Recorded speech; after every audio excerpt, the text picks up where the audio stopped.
কি কোনো আইন? আমরা তো দীর্ঘ আমি 4 বার কমিশনার হয়েছি, আমি এমন আইন আমার কমিশনার বয়সে দেখি নাই। একটা গঠনতন্ত্র আছে, আমাদের গঠনতন্ত্র বাদ, সব বাদ। ওই যে বললাম না, আমি যা বলবো তাই হবে, তাই তো হচ্ছে। একজন তো এটা করতে করতে চলে গেল, বিতাড়িত হয়ে গেল। আরেকজন যারা আসছে তারাও শুরু করছে।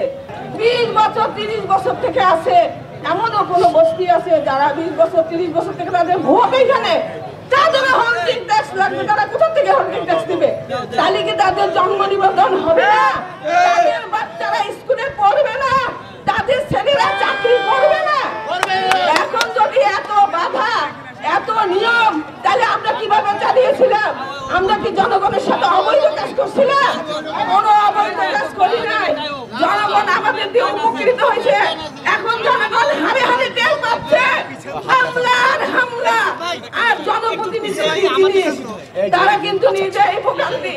আমাদের কাছে আসে, আমাদের করার কিছুই নাই, কিছুই নাই। রাস্তা আছে, ঘাট আছে, আমরা হয়তো উদ্যোক্তাদেরকে ফোন দিচ্ছি, তাদেরকে তো পাওয়াই যায় না। আর সবচেয়ে বড় কথা, এখন একটা যদি দোকানের যদি একটা লাইসেন্স করে, উৎস ভাতা নাকি সরকারকে দিতে হবে 2000 টাকা। আমার 500 টাকার দোকানের লাইসেন্স, আমি 2000 টাকা উৎস ভাতা দেবো? এত সরকারের লাগে, তাহলে 500 টাকা দিলে আমার হবে, সেটা দিয়ে আমার রংপুর সিটির কাজ হবে। কিন্তু 2000 টাকা দিয়ে যেটা আমি দেবো উৎস ভাতা, সেইটা দিয়ে কি হবে? সেটা সরকার কি করবে? দেশ চালাবে?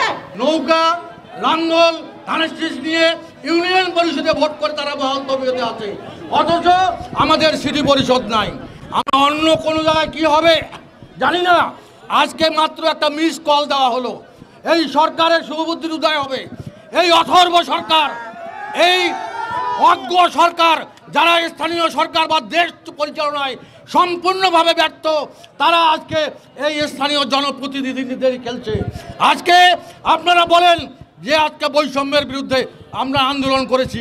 বৈষম্যের বিরুদ্ধে আন্দোলন যদি করে থাকে, রংপুরের সারা দেশের মধ্যে একমাত্র জনপ্রতিনিধি যিনি রংপুর সিটি কর্পোরেশনের মেয়র এবং পরিষদ, আমরা এই আন্দোলনের সমর্থন দিয়ে সব ধরনের সহযোগিতা করেছি। আজকে তারাই আবার বৈষম্যের শিকার। আমরা এখন দেশ চলছে মব ভায়োলেন্স, মব করতে পারলেই জয়। ওই যে কথা আছে না যে আইন খালি গাইনের উপরে এক নোক্তা, বুঝলেন না? তা আমাদের আইনের প্রতি আমরা শ্রদ্ধাশীল ছিলাম। দীর্ঘ সময় একটা মেয়রকে অপসারণ করা হলে, একটা কাউন্সিলরকে অপসারণ করা হলে 90 দিনের মধ্যে ওই শূন্য আসনে নির্বাচন হয়। আজকে 9 মাস অতিক্রম হলো, কিন্তু কোনো পরিষদ কার্যকর হচ্ছে না। আজকে এই সিটি কর্পোরেশন এমন একটা দুর্নীতিবাজ, সিটি কর্পোরেশন আপনাদের বিভাগীয় কমিশনারকে দায়িত্ব দিয়েছে, সে টাকা ছাড়া কিচ্ছু বোঝে না। প্রত্যেকটা ফাইলে 1% টাকা আগে গুনে নেবে, তালিকা দিবে, তারপরে সই করবে।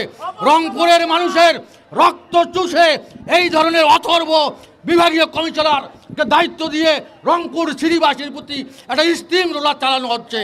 এর তীব্র আমরা প্রতিবাদ করছি।